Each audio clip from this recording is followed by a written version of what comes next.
যে তাদের একজন হাসনাত আব্দুল্লাহ নেই তো, মানে হাসনাত আব্দুল্লাহর জন্য সব পথ অবারিত, তিনি নিয়ম ভাঙতে পারেন, কিন্তু এনাদের তো একজন হাসনাত আব্দুল্লাহ নেই। ফলে পুলিশ তাদের উপরে হামলা করে, নানান রকমভাবে টিয়ার গ্যাস, জল কামান, আহত হয়, অনেকে হসপিটালে যায়। টু সাম এক্সটেন্ট এই ধরনের ব্যারিকেড ভাঙার ক্ষেত্রে এটাই হয়তো হবার কথা ছিল, কিন্তু ওই যে বললাম পথ তো তাদেরকে দেখানো হয়েছে। জর্জ অরওয়েলের অ্যানিমাল ফার্মের সেই বিখ্যাত বাক্যটা নিয়ে অনেক দিন বলেছি, ব্যবহার করেছি, all animals are equal but some animals are more equal than others.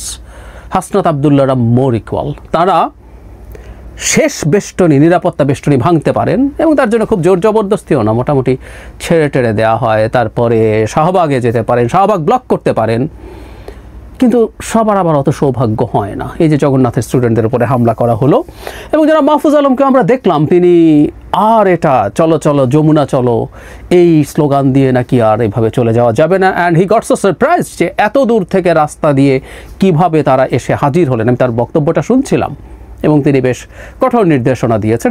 আমি মনে করি নির্দেশনাগুলো কঠোর হওয়া দরকার। গতকাল রাস্তায় যেভাবে জ্যাম তৈরি হয়েছে, আমরা না জেনে বলতে পারি কত অসুস্থ রোগীর সমস্যা হয়েছে, সংকট হয়েছে। গতকাল বিকেলে এবং সন্ধ্যায় তীব্র জ্যাম ঢাকা শহরে ছেয়ে গিয়েছিল। এটাই প্রধান আলোচনার বিষয় হওয়ার কথা ছিল, কারণ যত্রতত্র যখন তখন যে কোনো দাবিতে রাস্তা ব্লক করে ফেলা যাবে কিনা এই আলাপ হওয়া দরকার। কিন্তু এর মধ্যেই আরও বড় আলোচনার বিষয় হয়ে দাঁড়ালো উপদেষ্টা জনাব মাহফুজ আলম একটা বিষয়ে, আমি আসছি সেই জায়গায়।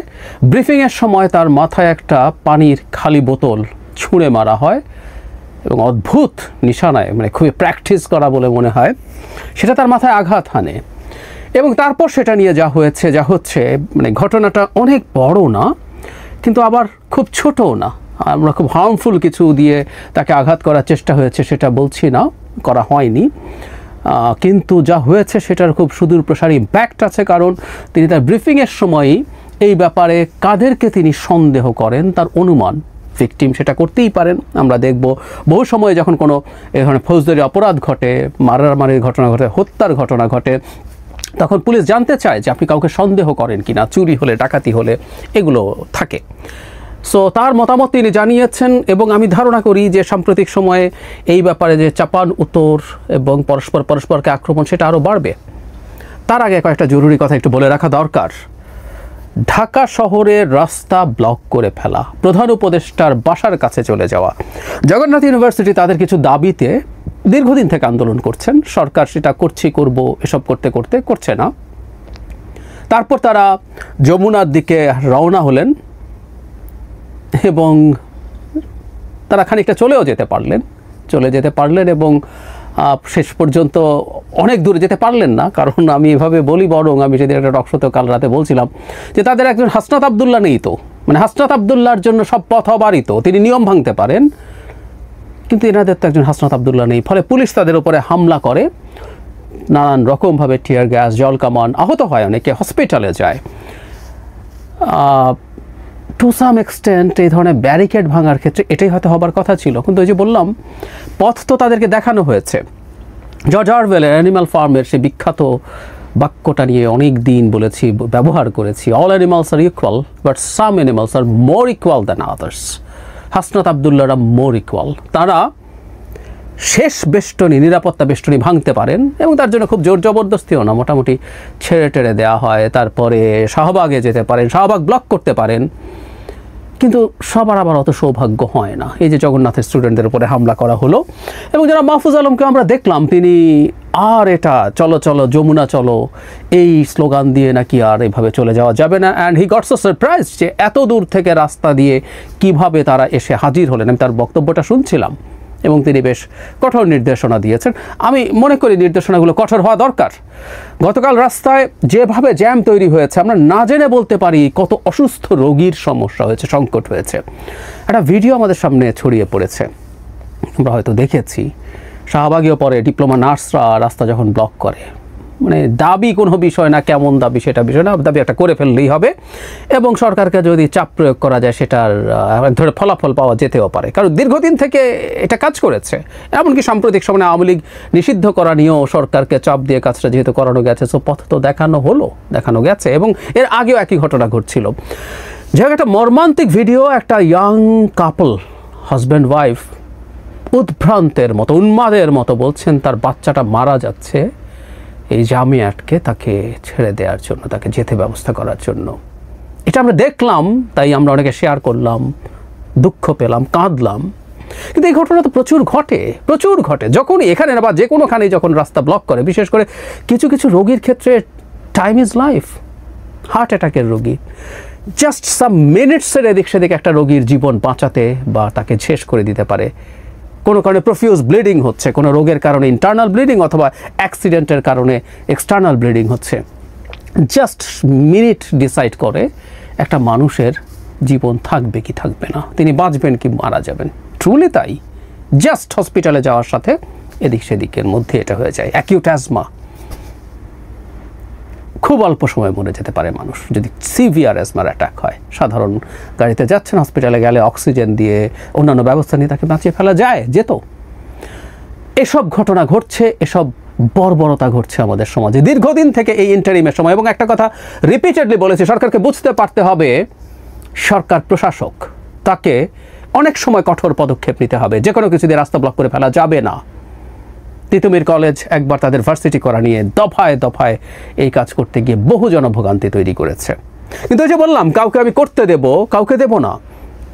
আওয়ামী লীগ নিষিদ্ধ করার জন্য হাসনাত আবদুল্লাহ চলে যেতে পারেন, এটা স্টেট না, একটা স্টেটে হাসনাত আবদুল্লাহ না আর কেউ, যে আইনটা আছে যে এই ব্যারিকেড ভাঙা যাবে না।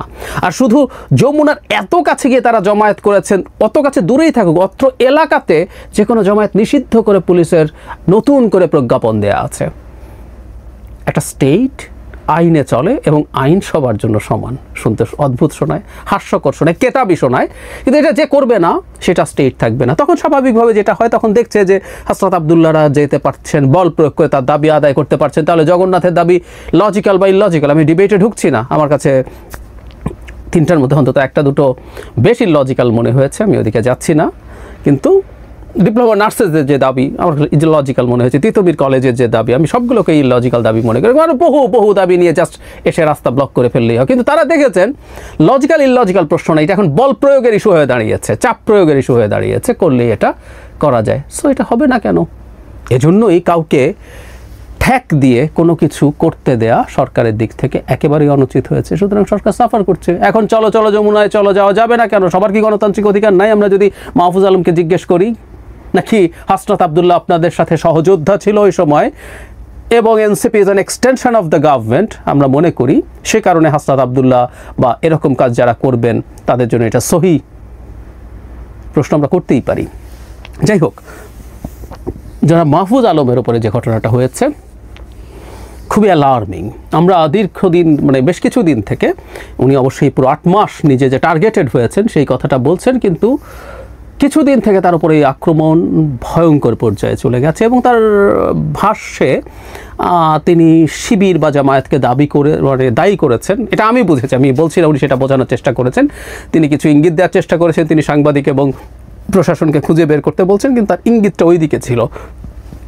কনটেক্সট অবশ্য তাই বলে। কনটেক্সটটা এই কারণে বলছি, তার সাথে শিবিরের উনি 71-কে নিয়ে একটা স্টেটাস দিয়েছিলেন, কোথাও জামাত শিবির উল্লেখ ছিল না। রাজাকার, স্বাধীনতা বিরোধিতা এগুলো ছিল। কেন যেন জামাত শিবিরের লোকজন খেপে গেল, তার বিরুদ্ধে কথা বলতে থাকলো। তারপর তিনি একটা স্টেটাস দিয়েছেন যেটা মুছে ফেলেন। আমি কোনো একটা টক শোতে বলেছি যে সেটাতেও জামাত শিবির উল্লেখ ছিল না, এটা ভুল হয়েছে, শিবির উল্লেখ ছিল। আমি আবার দেখলাম কেউ একজন আমাকে কমেন্ট করে এটা ধরিয়ে দিয়েছেন, আমি তাকে ধন্যবাদ জানাই।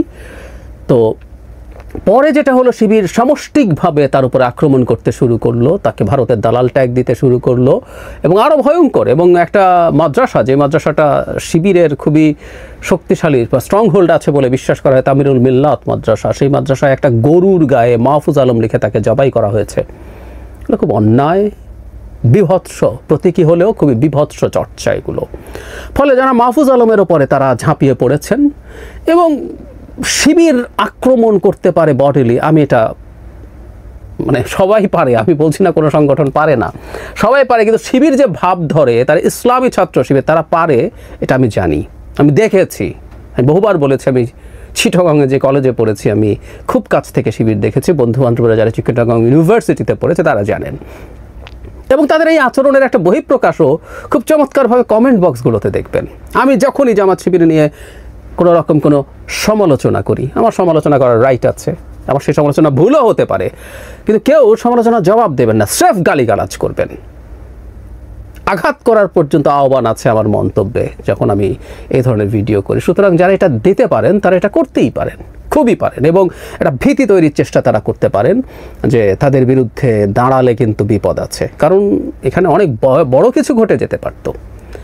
আমি আবারও বলছি, আমি বলছি না এটা শিবিরই করেছে, এটা অন্য কেউ করে থাকতে পারে, সেটা আমি যাচ্ছি না, কিন্তু জনাব মাহফুজ আলম যে এটাকে দায়ী করছেন সেটা করার সম্ভাবনা যে তাদের আছে সেটা আমি উড়িয়ে দেই না, সত্যিই উড়িয়ে দেই না।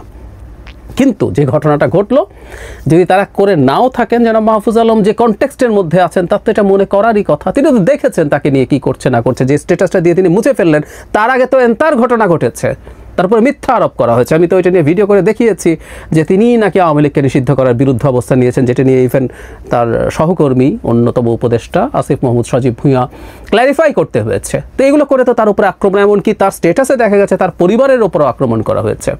আমি দেখিনি কী হয়েছে, আমি তার স্ট্যাটাস দেখে বুঝলাম উনি মেজাজ হারিয়েছেন। এই মেজাজ হারানোর বিরুদ্ধে আমি কথা বলেছি, কিন্তু কনটেক্সটটা তো তৈরি আছে, সুতরাং এই আঘাত তার উপরে আসতে পারে। এবং এটা একটা নতুন মাত্রা যুক্ত করলো যেটা মাহফুজ আলমের সাথে জামায়াত শিবিরের। কারণ এটা নিয়ে বলছি, আমি আসলে ওনাকে এনসিপির মানুষ মনে করি, আমি খোলাখুলি কথা বলতে পছন্দ করি। টেকনিক্যালি নন, তিনি সরকারে আছেন, দলের সাথে কোনো যোগাযোগ আছে বলে আমরা প্রকাশ্যে জানি না, কোনো পদ নেই, তারপরে বলছেন আমি বলছি। সো এনসিপির যে একটা এক্সটেন্ডেড ডিবেট এবং ফাইট শুরু হয়েছে জামায়াতের সাথে, অন্তত ভিজিবল যেটা আমাদের সামনে, সেটার একটা নতুন ডাইমেনশন যুক্ত হলো। আমরা এর সাথে একটা জিনিস একটু যোগ করে রাখি, সরকারকে আসলে সতর্ক হতে হবে।